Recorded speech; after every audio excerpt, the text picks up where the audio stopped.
Class 10 का math पढ़ा, ठीक है। एक्सरसाइज 3.4 के चैप्टर के नाम है pair of linear equations into variable, दो चर वाले रैखिक समीकरण का युग्म, ठीक है।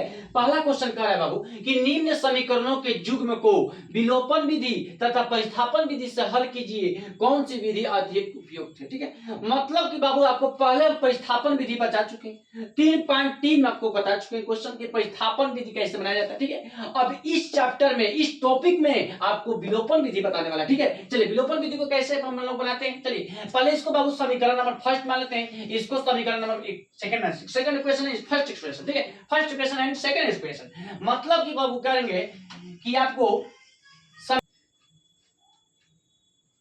समीकरण नंबर फर्स्ट में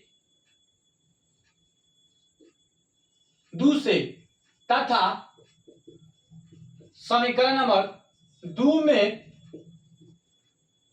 फर्स्ट से गुना करने पर, समीकरण नंबर फर्स्ट से दूसरे तथा समीकरण नंबर 2 में फर्स्ट से गुना करने पर, ठीक है। मतलब कि समीकरण नंबर 2 में गुना करेंगे और समीकरण 2 में 1 से गुना करेंगे, ठीक है। चलिए बनाते हैं। तो क्या करेंगे बाबू, दूसरा गुना करेंगे तो यह हो जाएगा आपका 2x प्लस 2y बराबर क्या हो जाएगा, 10 हो जाएगा।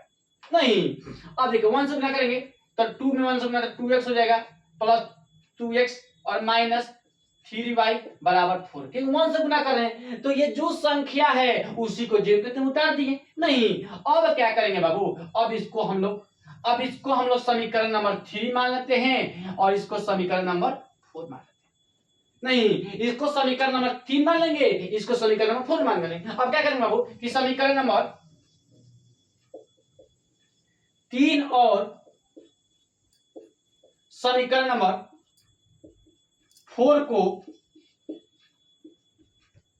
घटाने पर, समीकरण नंबर 3 और समीकरण नंबर 4 को क्या करेंगे, घटाने पर। नहीं तो चलिए लिखते हैं बाबू कि 2x प्लस 2y बराबर 10, ठीक है। अब लिखेंगे 2x माइनस 3y बराबर 4, इसको घटाएंगे, ठीक है। प्लस माइनस हो जाएगा, माइनस प्लस माइनस हो जाएगा, माइनस हो जाएगा प्लस हो जाएगा। नहीं, ये बाबू आपका कट जाएगा, ठीक है। अब क्या करेंगे बाबू, आप चलिए अब यह बताएंगे, बताए थे कि जब एगो के चिन्ह प्लस रहता है, एगो के चिन्ह से क्या करते हैं, जोड़ देते हैं, ठीक है। तो चल जोड़ देते हैं, तो प्लस 2 माइनस 3y क्या हो जाएगा, प्लस 5y।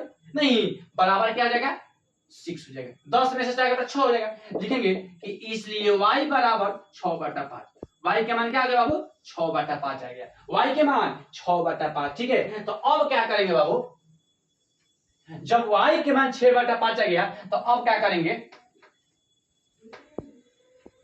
अब करेंगे कि समीकरण नंबर फर्स्ट में y का मान रखने पर, समीकरण नंबर फर्स्ट में y के मान रखने पर, ठीक है। चल रख देते हैं। समीकरण फर्स्ट क्या है बाबू, x प्लस y बराबर क्या है, 5 है। x प्लस y बराबर क्या है, 5 है। तो x और प्लस y के मान क्या है, 6/5 बराबर 5। नहीं तो लिखेंगे इसलिए x बराबर 5, ये प्लस में इधर जाएगा तो माइनस में 6/5, कोई यहाँ पर कुछ नहीं, बाटा 1 हो जाएगा। अब क्या करेंगे बाबू, बाटा पे जोड़ कर देंगे। 1 5 का एलसीएम क्या होता है, 5 होता है। 1 के पावर को 5 से गुना करने से क्या हो जाएगा, 25 माइनस 5 में 5 से भाग करेंगे, 1 में 6 से गुना करते 6, ठीक है। तो 25 में से 6 घटा क्या हो जाएगा, 19/5। मतलब कि बाबू x के मान आ गया 19/5 और y के मान आ गया 6/5। यही बाबू बुक में आपका आंसर आया होगा कि x बराबर